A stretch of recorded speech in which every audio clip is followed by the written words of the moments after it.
this award and celebrate this with the entire FC Cincinnati community. From all of us here at Cincinnati Soccer Talk, we thank you for your support of our podcast.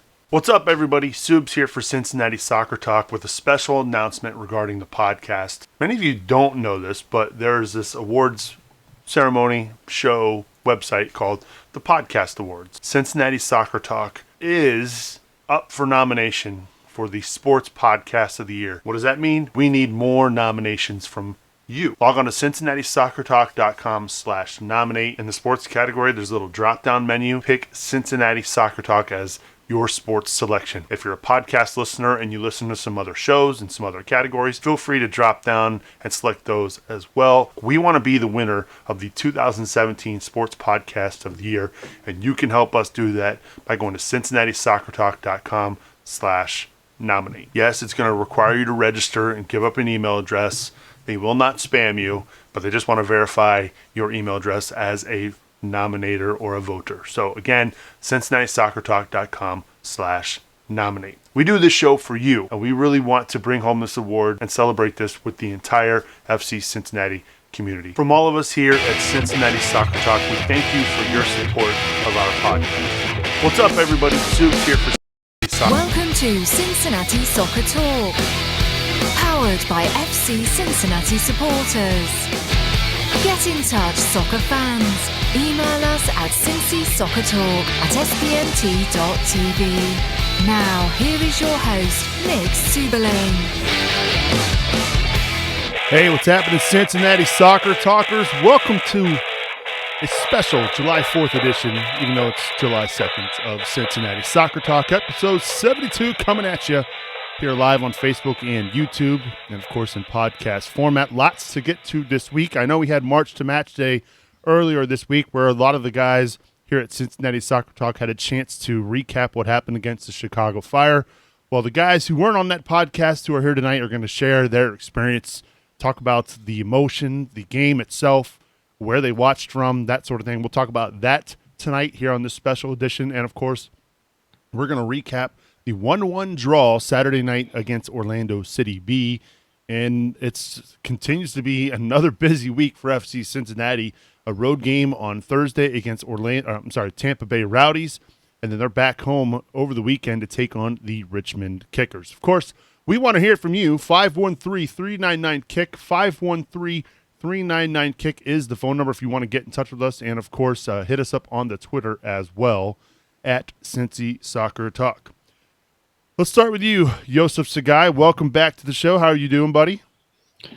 Man, if I was doing any better, it'd be illegal, Nick. How are you doing, man? I'm doing well. I'm doing real well. You know, I'm out of practice with this phone line situation since we did the show live last week at the American Sign Museum. I don't have the phone line fired up. I was so busy laughing before the show that I did not take care of my job as a podcast host. So we're going to get that fired up here very shortly. But I'm glad to have you back, Joseph. Really looking forward to your thoughts on what happened this week with FC Cincinnati. Of course, we've also got the Wolfman, Bill Wolf here. Bill, how are you?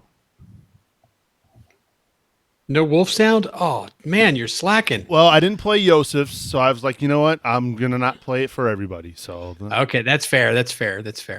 And I'm also the reason you were laughing when you started off. So we won't go into why, of course, but no. Let's please not. Glad to have you back, Bill, as always.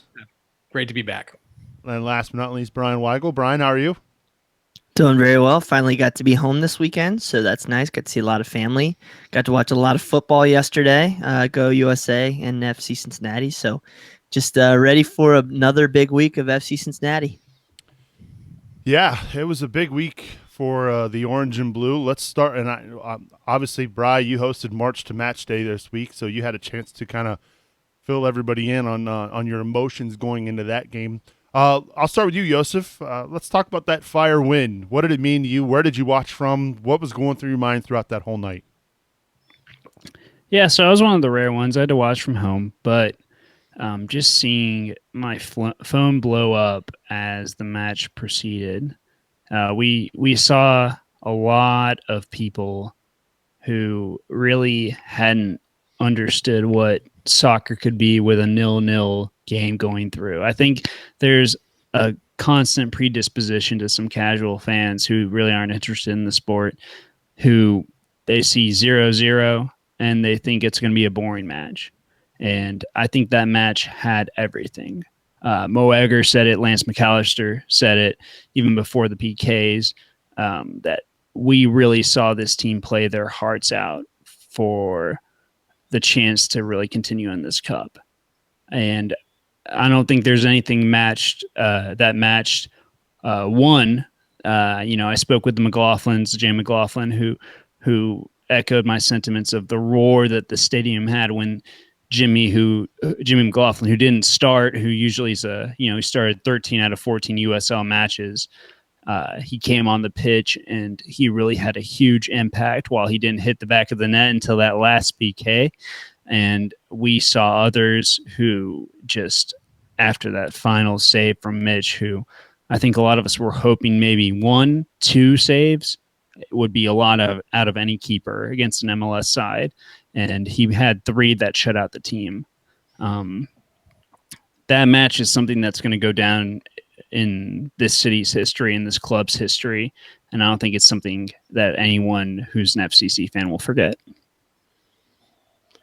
It was phenomenal. I mean, I was in the Bailey playing the drums. I didn't think I'd be able to breathe sometimes, with the smoke and just the amount of energy that we were putting out all the time. We were trying to be so loud and just so part of what was going on.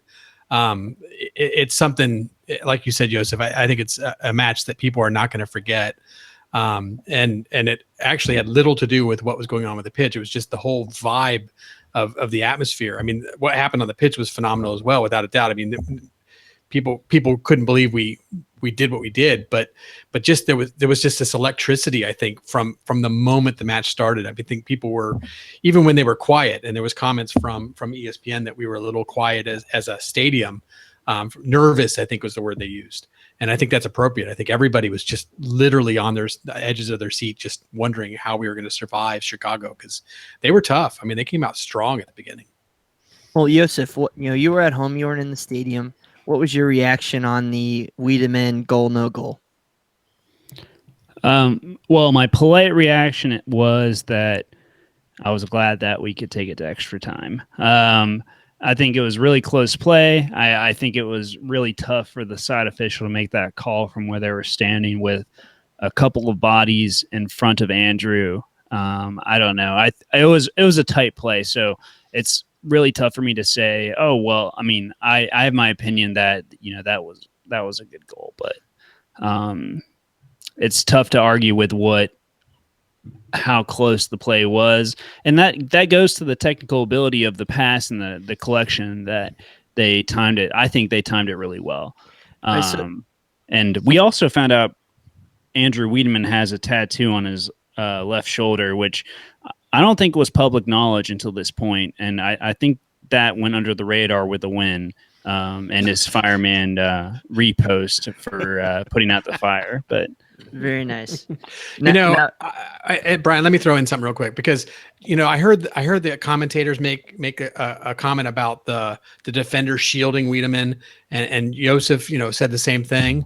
But to me, I guess I'm trying to think logically about this. If you're on the line and you're looking across the line and you can't see the attacker because the defender is shielding them, doesn't that mean the attacker isn't past the defender? I mean, to me, that seems like logic. If you don't see the attacker, he's not offside. He's onside. Exactly. I mean, maybe I'm missing something, but if you're on the line looking straight across and you don't see the guy, he's not offsides. Bill Wolf. Sorry, Brian, go ahead. No, you're good. I like the take. Now, Joseph, we've seen a couple of videos out there of people watching at their homes doing some pretty interesting reactions when Mitch saves that last goal and we win. What embarrassing thing did you do that you can tell everybody out there on the interwebs when we won that game? I can equate it to, it won't really resonate with a lot of people, but like way back when Liverpool was in second place and they gave up a goal to Chelsea that pretty much sealed them not winning the title. And I ran out of the room in anger to not have my expletives displayed to the room. And it was like the counter of that I had to run out of my room and separate myself from everybody because the emotion, the level of emotion was there that I couldn't believe that had just happened.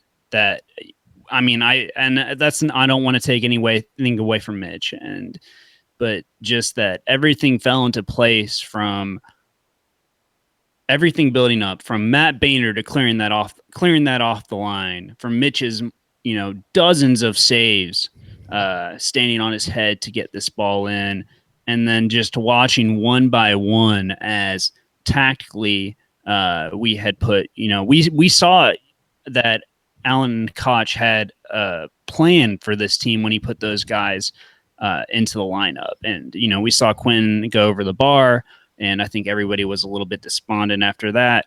But watching Delbridge, Hozu, and then Delbridge, and then Jimmy take those PKs so confidently, and then it's just a buildup that when it's like it actually came true, that you really didn't believe it.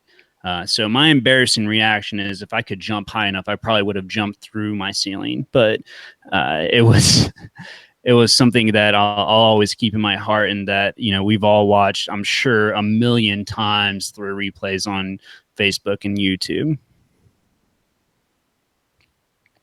Yeah, that's a good. I was, now that I think about it, I was probably, for me, as far as my reaction goes, and the embarrassing thing that I did.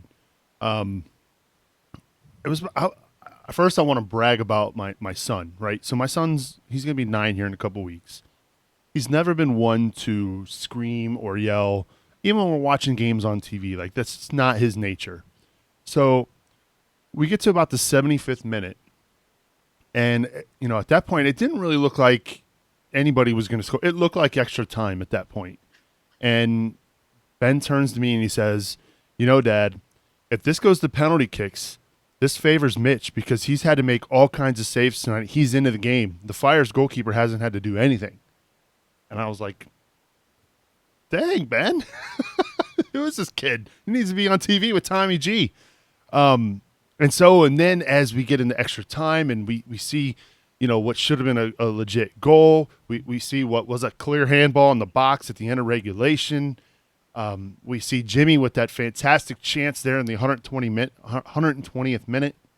And at that point, we were just exhausted. We had been at Kings Island all day, and then it was just a crazy day. So I was legitimately spent. But as Mitch made that first save, he's screaming at the top of his voice, like, come on, Mitch. Like, he's screaming, like, yeah, Mitch. And even before each penalty kick, he's screaming, come on, Mitch, you got this. And it's like, who is this kid? And so we get to that last save with Mitch on Janino, and it happens, and we go crazy, and we embraced. And I'm not going to deny it. I freaking cried. I will admit it right here on this very show. I cried. I never thought in my wildest dreams that FC Cincinnati would knock off two MLS teams in front of a absolutely packed house at Nippert Stadium. I never thought we would see this ever in the Queen City. Soccer in this town and at that point, soccer in this town has never been more exciting than it has ever been. Ever. And we were there for it.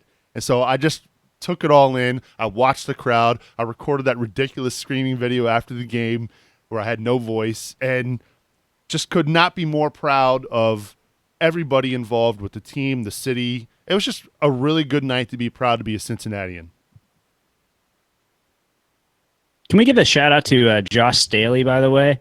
I think we all saw him on the sidelines in his khakis and suit jacket and jumping up and down. And he had his hands on his knees and was swaying back and forth like he was the one who was going to be blocking the PK. And when that final one went outside of the post, when Mitch blocked it, man, they went nuts. And I actually saw some of the ball kids. I couldn't see clearly enough if it was a girl or a boy, but they did like the sign of the cross and got on their knees and started praying when PK started, which it says a lot that kind of emotion and that kind of, heart is put into this team at such a young age, because it bodes well for this team in the future, no matter what their future is, that we've built that with the community, and that people are seeing that so many people are invested in this with their hearts and souls. win or lose. I said it on Twitter, like win or lose, we can be proud, but man, that so many people were living and dying with this result. It really says a lot. And it's not something, I had high hopes for the club, but it's not something that I really ever could have dreamed of. Yeah, Michael Millay actually told me that his Kings Hammer soccer team was the Ball Boys.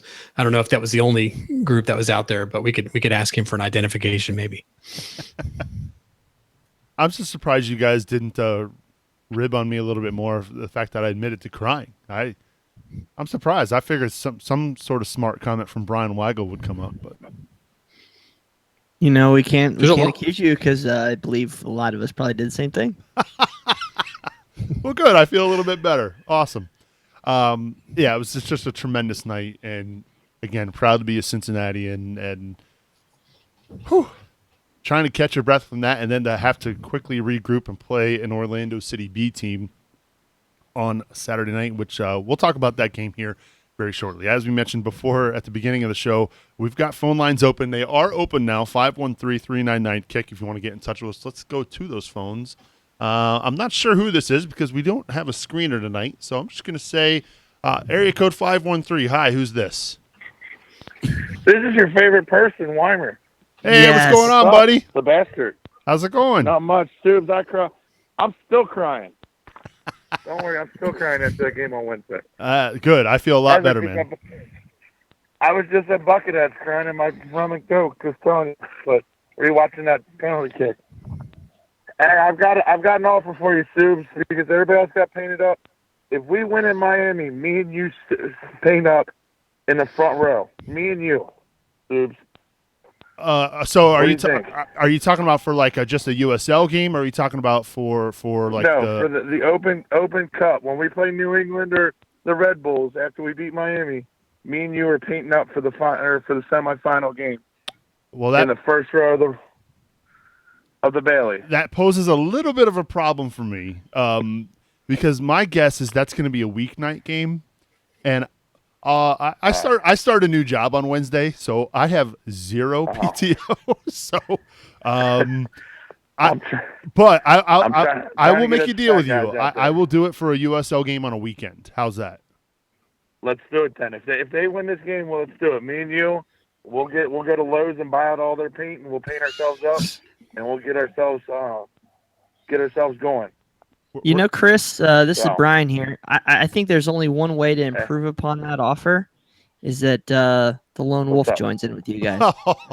Oh, the Wolfman has to do it too. Yeah, I agree. Not happening. Join us too on this.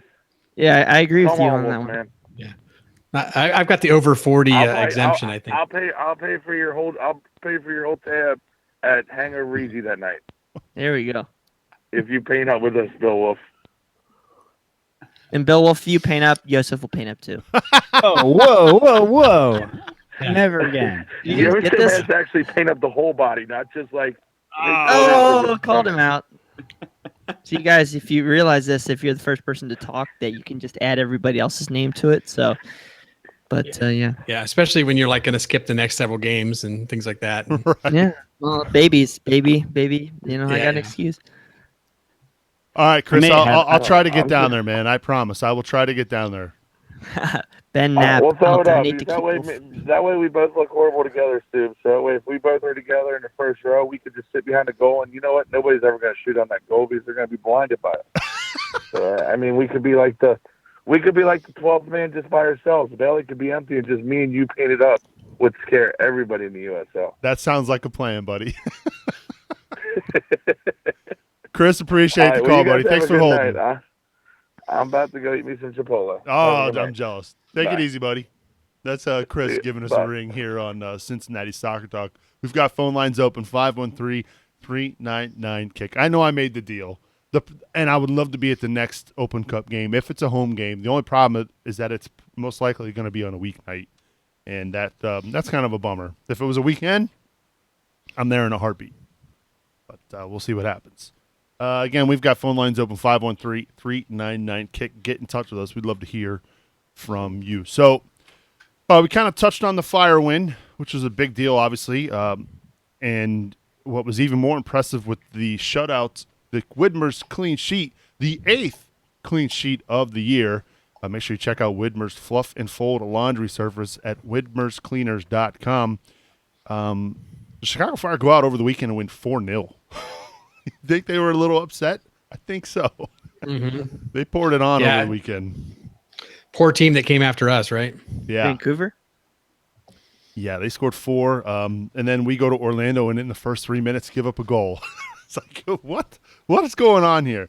The finish is 1-1 down in Orlando. GB gets on the score sheet in the first half after giving up a goal there in the first 3 minutes, as I said. Shutout streak ends for Mitch Hildebrandt. But I don't know. How do you guys feel about this result? Because obviously coming off of an emotional, long game Wednesday night against the Fire, you're going up against an Orlando team that was missing some pretty important pieces of their team and lower in the standings, and they had a man sent off, and we could still only manage a 1-1 draw against these guys. Your thoughts, Bri? Well, they had a man sent off in the 87th minute, so that to me is not much of a factor. I agree there. You know, it's kind of what I said on our messages, but on March match day, I said I would be content if we got 2 points to these next 2 matches, even though both teams aren't necessarily playing extremely well. I think long road trip, ton of games in between. I think if you can get a draw on both of these, it's great. That being said, I think we should be more disappointed that we lost to these jokers at home versus, drawing down there. But at the end of the day, we really did play better than them. So that makes me more disappointed that we didn't get the 3 points, because it definitely could have been there for us. It was our game. I mean, we should have taken. They only had 2 shots on goal, and one of them went in. I mean, it's frustrating when that happens. But like I agree with you, Brian. I mean, for me, I guess I would have rather, or I was more expecting maybe we could get 3 out of this one and 1 out of Tampa. Maybe take 4 for the series. 6 would have been my hope. But a 1-point road win, it's not ideal. Certainly, looking at how we played, it's not how we did, but a 1 point for a road trip is not bad. So I want to qualify this by saying I have I admitted in our Slack channel, I have a natural predisposition to being as it's called in Crewland, sunshines, puppies, and rainbows about soccer. And I think that if we in a vacuum had looked at this week, and a lot of us said, Brad said even, that if we could get a win on Wednesday and a loss on Saturday, he'd take it. So at a base level, I think this week went well. Now looking at the score sheet, looking at the stat line, I definitely see why people have room for frustration. But I mean, I think this team is trending up. However slowly it may be, maybe it's because of, it's a draw, but I don't want this team to be the team that we had last year that peaked early. And then by the time the playoffs got around, we lost in the first round because really we weren't playing our best soccer. Yeah. I think this team is set to be playing their best soccer when we go into the playoffs, hopefully. And I'm willing to bet on, having a home playoff match, lower 4, third or fourth in the East. And if that's the case, I'd rather have them do that than be a great team in midseason and have exhausted legs like they did last year and not go through. Because I don't think anybody's tired. I'm a little apprehensive to say that about maybe Austin Berry and Harrison Delbridge, but the squad rotation playing the midfielders very, very, well rotated, having Jibby come in and start and Koenig subbing and vice versa to come in. I mean, and having, people like Andrew Wiedemann and Jimmy McLaughlin coming off the bench on Wednesday, that's amazing. So this squad may not have a huge disparity in that their talent level is higher than other teams, but their depth is amazing. And that's what's going to save us in the long run when these other teams are exhausted and they're pulling their players from MLS 2 squads for MLS playoffs. We're going to be okay because our players are well rested, well set together, and have great chemistry. I want to kind of follow up with your point there. You said we're going in the upward trajectory. If you look at the previous 11 matches, we're 7-1-3. If you take the 4 cup games out of there, we're 3-1-3. Of our last seven games in league, 3-1-3. The previous 7 matches before that, 1 win, 3 losses, 3 draws. You can absolutely say we're going up against better teams and we're pushing, forward. I think there's no doubt in my mind we're figuring things out. Even though you saw it last or Saturday night that we only got 1. There should have been at least several more opportunities for this club on the score sheet. Yeah, you took the words right out of my mouth, Bry. Jibby obviously got the start after sitting out the win over the Chicago Fire midweek with an ankle injury, but probably he himself should have had 3 goals in the first half with the opportunities he had. You chalked that up to maybe some rust, but if he buries his chances, we're looking at 3 points down in Orlando. Yeah, I mean, just that one where the goalie kicks it to him straight off, and he just has a horrible second touch. Yeah. Yeah, that was unfortunate because that would have been the game winner. Yep. A draw is a draw, I guess. You want to finish up, Joseph? Yeah, I mean, here's a point to look at the standings is that Charleston's not being caught, and Louisville, while they have games in hand, man, how long can they keep that up with a limited roster that they have? Well, I'm sure we'll get into the Rowdies with their 3 points ahead of us, but between that spot of 3 and the 8th place spot, there's 4 points separating us. There are some, games in hand and match disparity, but it's halfway through the season. There's a lot of ball game left, and I mean, I'm just not ready to give us to put us dead to rights as fighting for a playoff spot. I think we've put out the vibe that we can do better, and it's open for us if this team performs. Now it's up to them to do that and capitalize on the opportunities presented to them, which, to be fair, they haven't always done thus far this season. But I mean, this Eastern Conference is very tight, and we have a chance to do something really great this year. And that leads me to kind of my first Twitter question. We got this from Brandon Gregory. As great and magical that the U.S. Open Cup run is, will it cost us in the USL?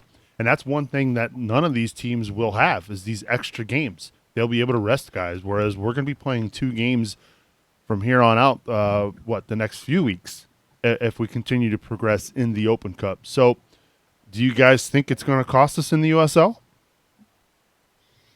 I think it already is costing us in the USL. I mean, we have to be honest about that. I mean, even if you can say we rested some people here and there, but I mean, you could just see it after the Crew game, after the Chicago game, that very next game, the mentality, they're not quite there. I mean, they come out just a little slow and it's cost us. I mean, I think if the guys had come out firing on all cylinders for this game and maybe not giving up a goal in 2 minutes, we'd have 3 points.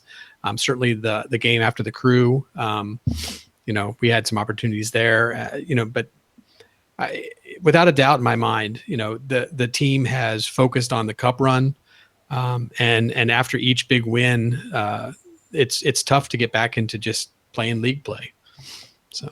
And as it stands right now, FC Cincinnati currently sitting 7th in the Eastern Conference after games finished today on 21 points after 16 games played. The teams in front of them, Red Bulls with 16. Charlotte's only played 13 games, and they're ahead of us in the standings by a point.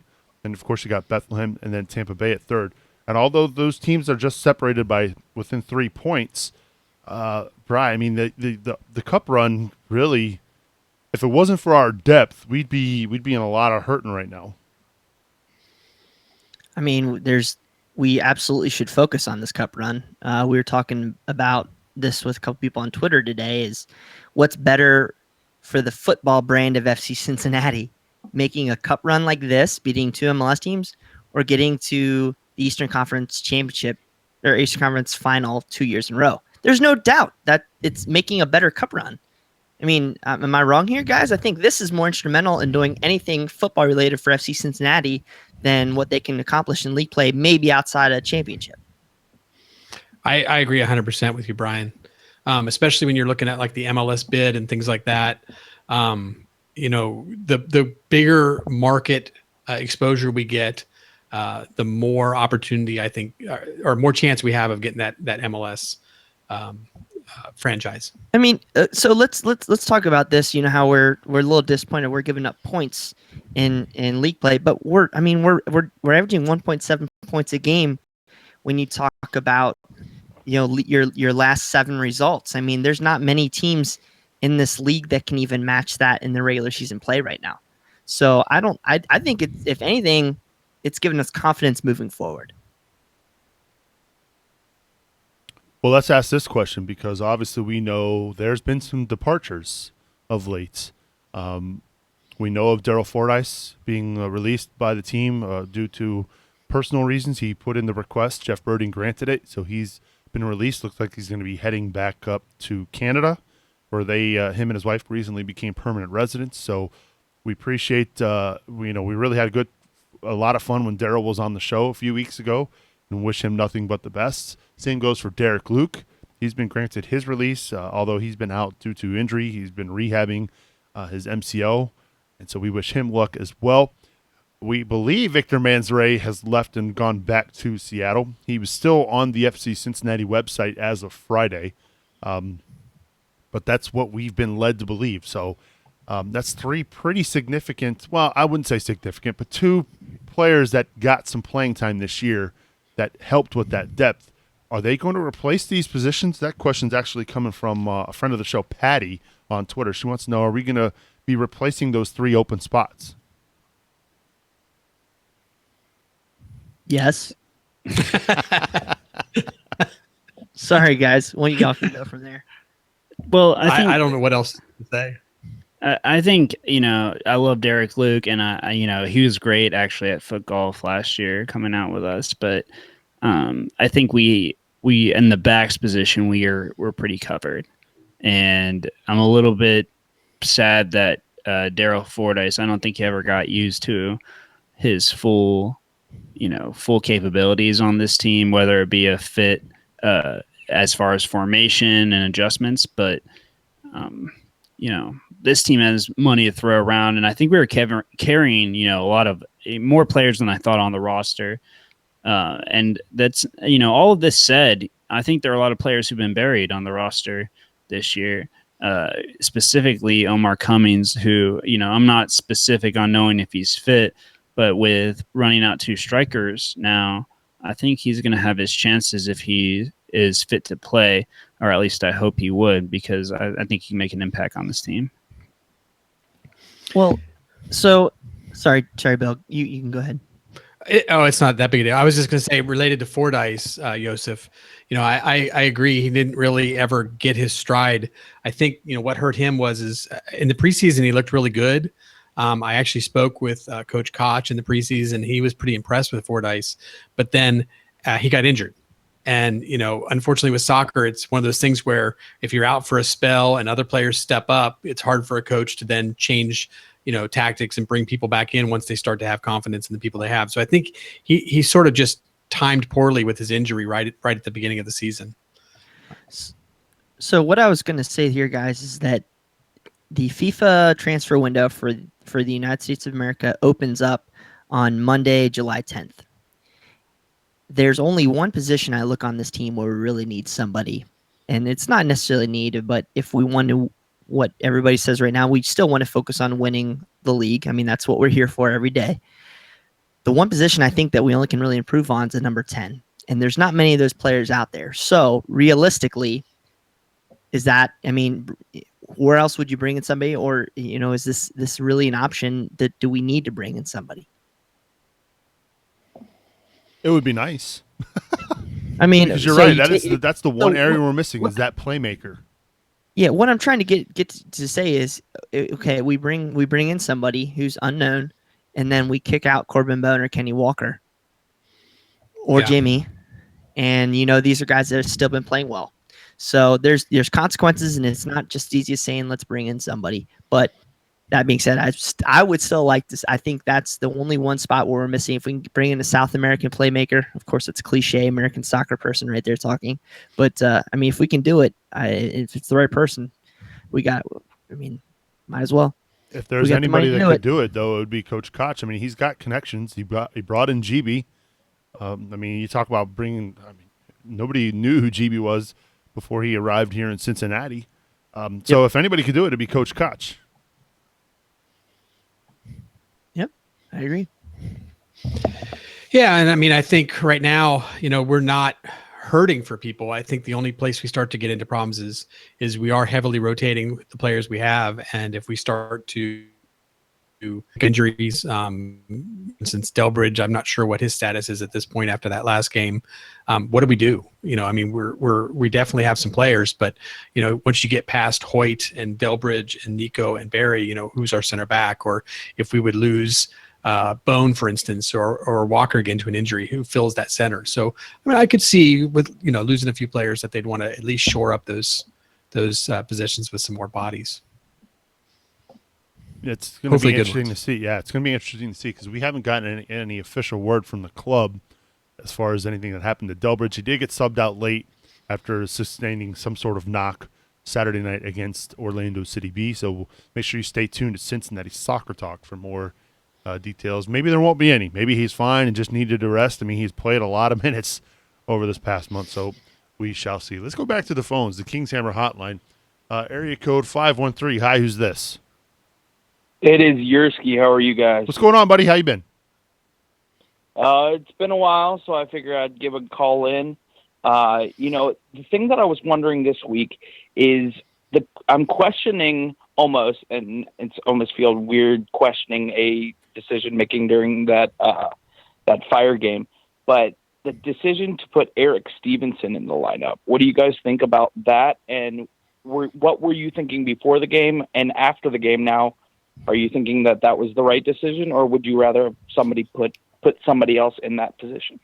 Well, obviously hindsight is clearly 2020 here, and I'm sure Eric will be the first one to tell you that he probably struggled in that game, and I think it was a combination of factors. One, he hasn't played a whole lot, and playing at that pace against a really good side, I'm sure that there was a lot going on there, whether it be jitters or just some rust from not playing, because the reserves haven't played. Correct me if I'm wrong, guys. I don't think the reserves have played a game lately. So, Rochester. Okay, so it's been a while. So I obviously, but you got to give some guys some rest, and I also think Coach Koch was planning on this game possibly going into extra time. I mean, the way they defended against Columbus, the way they were set up to defend against Chicago, if they could get this game to 0-0 late in the ballgame and make some impactful subs like he did with Bone, Wiedemann, and McLaughlin, then he's got those options. I would much rather, and guys, I'll throw this to you, if you had to bring somebody off the bench, wouldn't you rather bring on a McLaughlin or a Wiedemann in the 65th, 70th minute rather than an Eric Stevenson? Well, I was thinking about that, Subes, and I think it was actually a tactical thought process. I mean, what if Jimmy or Wiedemann had started? What if Bone had started? Because, Chicago is a good team, and we've all said that over and over again. We know they're a good team. They're MLS. They're just that speed of play above us, right? And our guys played, on another planet in that game, and that was awesome. But, if Jimmy had to play right from the beginning, would he have been able to keep up with them? Would he have looked slow? Would they have run past him? Would he have got fatigued? So, tactically, if you can get somebody in there, maybe with a little bit more defensive mindset, and we definitely were defending a lot in the first half, but then you started to bring in Jimmy and Bone and Wiedemann, and all of a sudden we started to bring the attack to them. So to have Jimmy with fresh legs in the 80th minute, basically going up against, a tired Chicago Fire, suddenly he's running circles past them and we're starting to bring the attack to them. And it almost worked. We almost got that. I mean, obviously it worked, we won, but I mean, it almost worked in the sense that we got several opportunities to score goals and in fact did score a goal, and we were the better team. I mean, by far in the second half, guys. I mean, it wasn't even close. Yursky, this is Brian here. I'm going to ask you a question about your Stevenson comment before we move down this track. Do you think he was exceptional, or do you think that he deserves playing in the future? Who? Stevenson? Yeah. I think he played, considering where he was, I think he played pretty well. considering the rust that he had to knock off, considering the fact that he was injured earlier this year, he may not have been in form. I think he played well. Now, with what you guys have said, it makes a whole lot more sense that, it gives somebody fresh legs that has been in for a while. But I think considering everything that he's been through this year and considering the team that they played and the team that they brought out in the first 45 minutes, I think he did well considering everything that he's been through. I think he played his job well. I don't think he's going to be seen in the starting 11. This guy had 1 tackle. He had 12 completed passes the entire match. I don't think he asserted himself. I don't think he did much offensively, personally. I just think that I'm just harking back to what Soup said here is I think it was more tactics-based than a personnel-based in that first 60 minutes because once we got through the first 60 we had in our match report, once we got through the first 60, man, game on. And that's exactly what happened. He got the job done, and that's all that hindsight's 2020 again, like Soup said, but I think he got the job done, and I'm not going to complain about somebody who did not let in a goal against an MLS team. The bigger question too for Stevenson is who do you put him in ahead of in the current in-form lineup? I mean, that's awfully tough too. Right. I mean, Walker's playing well, Wiedemann's playing well, McLaughlin's playing well, Bone's playing well. I mean, it's a crowded midfield right now, and it's tough to crack that group. Yeah, I mean, Absolutely. I've been a Stevenson fan from last year, obviously, and I agree. I think sometimes it's the same thing, like Fordyce. If you start the season injured, other players step up there and they're getting the job done. How do you put them on the bench to give another guy a try when you know that they're getting the job done? Now, if they're not getting the job done, then you got issues. And obviously, if we continue to not get results in the USL, then you're going to start trying stuff. But I mean, I think for a player who hasn't really seen much play this season, other than Rochester game, obviously where we played several reserve players, he was, I think, a tactical decision. I think he probably did what he needed to get done, as far as getting behind the ball. So, Yersky, appreciate the call, buddy. Absolutely. Thank you, guys. Have a great night. You Happy too. 4th. As well. Happy 4th to you as well, Yersky. And Bill, you bring up a great point, and it's not just Stevenson that's finding this problem. Kadeem Dakers is having this problem. Aiden Quinn's having this problem right now. It's tough to crack this lineup with the way they're playing. Yeah, Coach Koch has rolled out several different formations. He tried 4-3-3, 4-5-2. 3-4-3. Yeah, but my point is once we started with the 3 in the back, all of a sudden, it seems like the team is gelling. That seems to be the lineup that's working the best for this set of players. It seems like we're going to stick with that because it's working for us. And I think when that happens, you have some casualties, and certainly, like you mentioned, Quinn has not really fit into that model as well. Dakers was great for us with, like a 4-3-3 where you wanted, fast on the wings and things like that. But, he's more coming in as a sub, these days. So guys, I have a question for you. This kind of goes back to the Orlando City game. Okay, so we're talking about bringing quality players on in the Chicago game. But conversely, when you talk about the moves that Coach Koch made in the Orlando game, is he brought Koenig in 20 minutes to go in the match. He brought Dakers on for McLaughlin. So I think some around the same time. Do we have the playmakers right now that can come off the bench and really change a game? Because I'm just not seeing it, especially after last night's match. I'm not sure anybody. I mean, Koenig ran really hard, but I'm just not sure that we had the right personnel, in those positions to totally change that game around for us to get the winning goal on Saturday night. I mean, I would have rather have seen Josu get in the mix at some point there. Well, that gets more to your point of, like, I think we have the playmakers. It's just a matter of who you want to bring in. And as far as I think... Well, who would that be, Joseph? Well, no, I say it with... I think the rotation of Gibby and Koenig has actually worked out really well. I was actually pretty surprised that Koenig actually really came in after he was totally gassed on Wednesday. I thought he'd get a full day of rest. I was shocked to see him in the 18. But I think Josu would have been great to bring on because he adds another kind of he's kind of a tweener in that he fits that wing back role perfectly. He's not a left or a right back. You know, we have backs who can play up like Pollock and Banner, and they do well doing so. But I think Josu has had that position in mind. That's what you'd see him default to. But Dakers in the positions that we had tried to play him, I think he can provide a spark, but it's tough to be fitting into that process.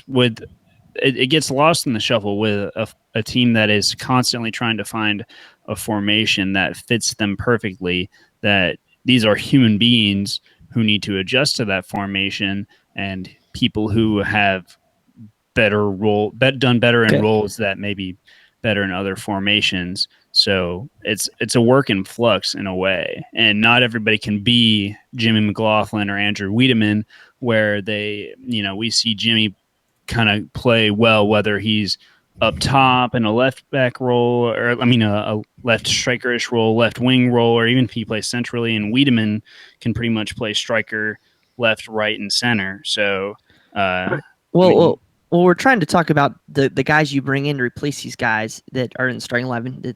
Most of the guys you said. The one name that you didn't say in this whole process was Omar Cummings. And what can he add? What's the deal? What are we gonna? It's at a certain point. It's like, well, we got to see him come in to really know. It's been so long that we saw him last year. Yeah, and I said it earlier in the show. I think Omar could add to this team, whether it be off the bench or in a starting spot in rotation. But when someone has, he had a knee injury last year, and by this time, the timetable says he should be recovered, but when are we going to see him? And I don't know if that's tactical. I don't know if that's, health-based or skill-based. We've seen Mansray go with, I know Craven was traded, and I know we have Fordyce leaving who didn't play a striker role, but we always saw him as kind of somebody who could fill in that spot. At what point do we see him Omar Cummings, that is, come in to contribute, even if it's in the last 10 minutes? I think he has something to offer. He's here for a reason. I think on the Omar question, what kind of is the bummer for me is, and Sue brought this up, that, we really haven't had a reserve game, an honest to goodness reserve game. So, we're not getting to see some of those players on the bench and how they're doing. Last year, there was several games and show up in the 18.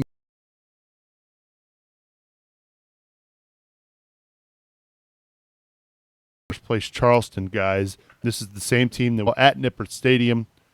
At the beginning of the year, I thought these guys would be heads and shoulders above everybody in the Eastern Conference, but I don't know. I feel like they've kind of settled down, and they're I don't know. I did not expect to see them sitting third place in the Eastern Conference midway through the season. Well, I think the Rowdies have, and I alluded to it when I discussed the standings before,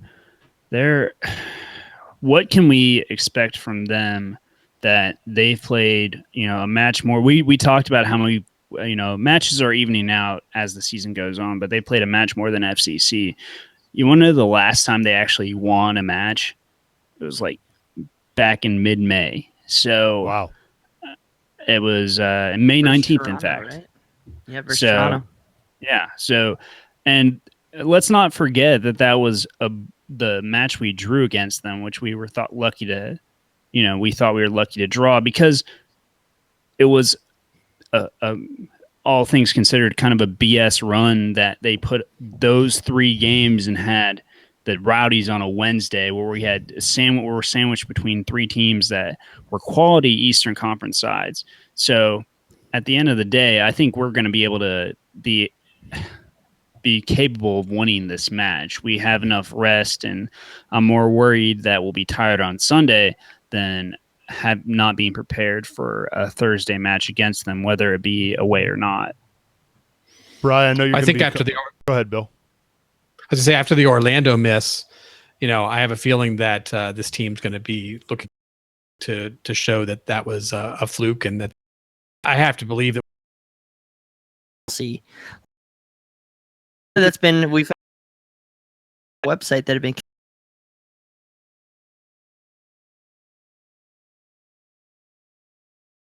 talking a little bit about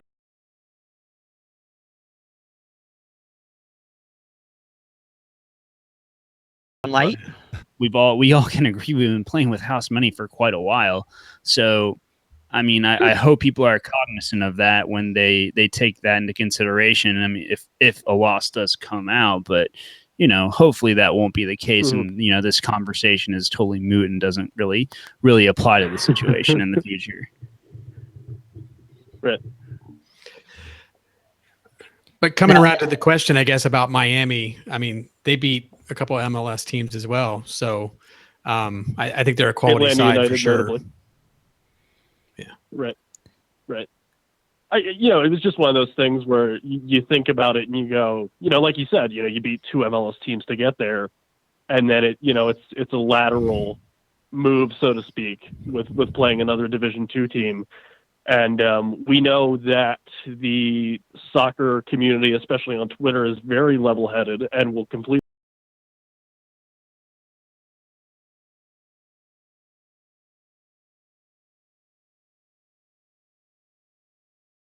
understand.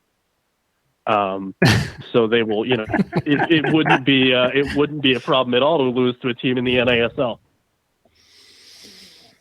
And not that Miami's a bad team at all. I mean, they have good players on that side. They're a very good side. They beat Atlanta to get there in 90 minutes. I was just, kind of wondering. You look at that and you see it's in Miami in the middle of the summer in a swamp basically, and maybe you start to second guess yourself a little bit. I don't know. Yeah, and the last time FC Cincinnati went down to Florida in the Open Cup, they faced the Tampa Bay Rowdies in a very similar situation, a very hot night.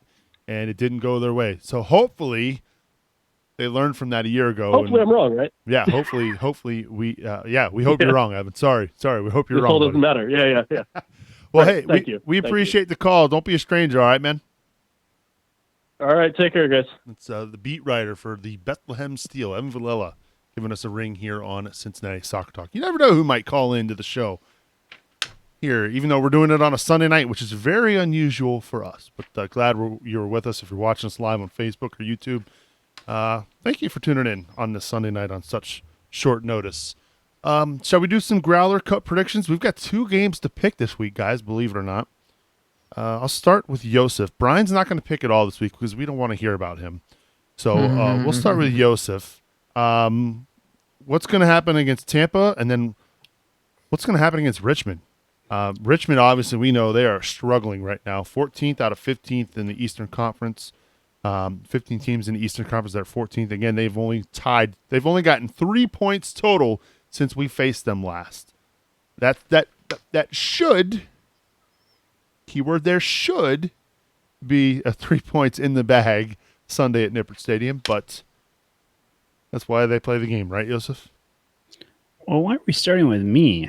I feel like we don't want to hear Brian talk trash, but also I don't want him to copy my predictions. And I'm the one next behind him in the standings as far as the show team goes. That I don't want him to copy me and just hope that he can carry his weight up into a final. And quick shout out to Liam. He did say, Miami FC did beat MLS teams to get where they are, which is true. So I didn't want to jump back to performance point. Anyway, as I alluded to, I think Tampa Bay has been, while they're a very talented squad, I think they haven't been playing up to their potential as of late. So I'm willing to give them the benefit of the doubt that they put a goal up against us, but I think that we can get 2 against them, and we'll come out with a victory in Florida. Now, Richmond on a Sunday. I'm glad we have them on a Sunday. And I really, really hope that, my general thought with soccer is if you can win at home and tie on the road, you'll be successful. And obviously the win on the home part hasn't gone the greatest for FCC thus far, but if they can carry that out, I think Richmond's the perfect team that they should definitely beat. I'll go with the 2-0 against them. So 2 W's, 6 points to bring us up into the standings. We aren't too far removed from thinking that, we look at ourselves in the standings and that a win on Wednesday would propel us to that coveted home playoff spot, games played notwithstanding. But 2 wins in this week of play would be a statement that would push us forward to a place where we can hold the chance and really gain some footing in the East. So, maybe it's wishful thinking, but that's what I hope for. All right. How about you, Bill? Well, I was all high after Chicago, and I was hoping for 9 points, but no, I think I was kind of expecting maybe a tie at Tampa. I think actually, I believe the tie in Orlando means that we have a better chance of winning against Tampa now. I would actually say we'll do 1-0 at Tampa and win. And then as far as Richmond, I don't see them doing so well against us, especially in a home crowd. I don't know. Let's go 3-0. Oh, you kind of stole my thunder there. I was thinking about doing that same thing for the Richmond game, Bill. Yep, I think we're going to come out hammering them. Excited to be home. Yeah, I'm going to go for – oh, man, this is a tough one. I think I'm going to pick a 1-0 win for the Tampa game, and I'll go for – just so that I'm different from Bill, I'm going to go for a 2-0 win over Richmond back at home. So I'm going for 2 victories this week, which would be huge for FC Cincinnati in the Eastern Conference. How about you, Bri? Well, I was hoping to find their recent form, but freaking USLsoccer.com gets me upset a lot of the time. You're not alone. So I didn't want to hurt Yos's feelings by basically telling him he has no shot of getting anywhere close to me since I am effectively double him in the standings of the Growler Cup. But, of course, he controls the spreadsheet, so you never know how in danger that is. For this week, I am predicting my 9th correct score, or at least result in a row for FC Cincinnati. A 2-1 win for FC Cincinnati in the disgusting, awful, you're never going to get MLS town of Tampa Bay, because you actually play in St. Pete, so that's a fallacy. And then a 2-0 win versus Richmond Kickers. So there you go. There we go. If you want to take part in the Growler Cup, you absolutely still can. If you get registered and go and support us at CincinnatiSoccerTalk.com/support, you can take part in this year's Growler Cup. And, of course, you're automatically entered into next year's as well, CincinnatiSoccerTalk.com/support. Don't forget, we've got foot golf coming up August 26th at Woodland Golf Course. Get your foursomes registered. You've got another month before the price goes up. Right now, it's $180 per foursome. So get registered today over at CincinnatiSoccerTalk.com/footgolf. Big thanks to Joseph Auto Group for sponsoring the 2017 edition of the tournament. Well, it's been fun here on this lovely Sunday night. I know it's a little bit different than our usual Tuesday night, but because Tuesday night is the 4th of July, and we are fully expecting all of you to be out watching fireworks somewhere at the same time we'd be recording this show, we decided to bump it up a couple days early. So this will be a nice Monday morning present for you in your podcatcher when you head to work. So we thank everybody for tuning in live here on Facebook and on YouTube. Before we get out of here, we always have to give our final thoughts. I'll start with you, the one and only Wolfman Bill Wolf. Oh, well, I'll just give a shout out and say that I'm planning on heading down to the Miami game. I'm excited about that. So it's going to be a quick in and out. I'm flying down Wednesday morning and coming back Thursday morning, even hopefully get in some work or something on Thursday. But I'm excited to be down there. It sounds like there's going to be a pretty decent crowd. I've seen a lot of people commenting on Facebook and Twitter that they're going to head down. So hoping we'll get, a couple dozen or so down there and, try to be loud and proud and cheer the boys on. I'm jealous, Bill, that you get to go to Miami and I can't. Not going to lie. Well, hopefully we can get down there and, chat with the guys a little bit and, just get some sort of connection and maybe some feedback or something on how the game went. And we'll see what happens. How many days before will you be down there? I will be down there a few hours before. Oh, so you won't have a whole lot of time to do any sort of videos like we did last time you were in Florida. No, I can't do anything like that. I'm actually taking next week off. So if we had done our podcast on Tuesday, I wouldn't have been able to be present. And I'm going to go to Hocking Hills with my family and commune with nature and hike and zip line and canoe and have some fun time. And then, that's part of why I have to kind of keep it short for the next week for Miami is I'm taking all week off this week. Very cool. Well, I hope you and your family have a good time down at Hocking Hills. Thank you. I think we will. Good. Let's see. Let's go with final thoughts. Joseph Sagai. Are you mad right now? Because you're almost speechless. I'm a little frustrated. I guess I was. You didn't see me because I wasn't speaking. I slumped in my chair when I heard Brian's scores.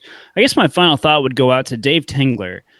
Dave, I have full faith in you to beat Brian Weigel this year. I'm rooting for you, and I know Matt Amchik and John Davidson are kind of behind, slowly but surely coming up behind him. For the love of everything good in this world, for the love of orange and blue, for our Lord and Savior Mitch Hildebrandt, please beat Brian Weigel in these standings. I am practically begging you at this point. And so Brian needs to go first next week. I'll leave it at that. All right. Good stuff. Good to have you back, Joseph. Good to be back, man. Last but not least, Brian Weigel. I hate, bragging. This is more of a thank y'all out there. We had our best month in the history of the website, the best month in the history of the podcast. I mean, breaking viewership, just crazy for Cincinnati Soccer Talk. So, we don't make any money doing this, and I just want to say thank y'all so much for tuning in and giving feedback, because if you guys weren't here watching us, we wouldn't be enjoying ourselves. So thank you guys out there, and show up on Sunday versus Richmond. I echo those sentiments 100%, Brian. That kind of leads, to my final thought. So there are these things going on now called the Podcast Awards, and we here at Cincinnati Soccer Talk would love to be involved as finalists in the Podcast Awards, but that requires a little bit of help from you. If you have a moment, log on to cincinnati-soccertalk.com/nominate. That's going to kick you over to the Podcast Awards website, where you'll be able to sign up and register, and you'll be able to submit your nominations for the Podcast Awards. Cincinnati Soccer Talk is currently in the sports category. There are little drop-down menus.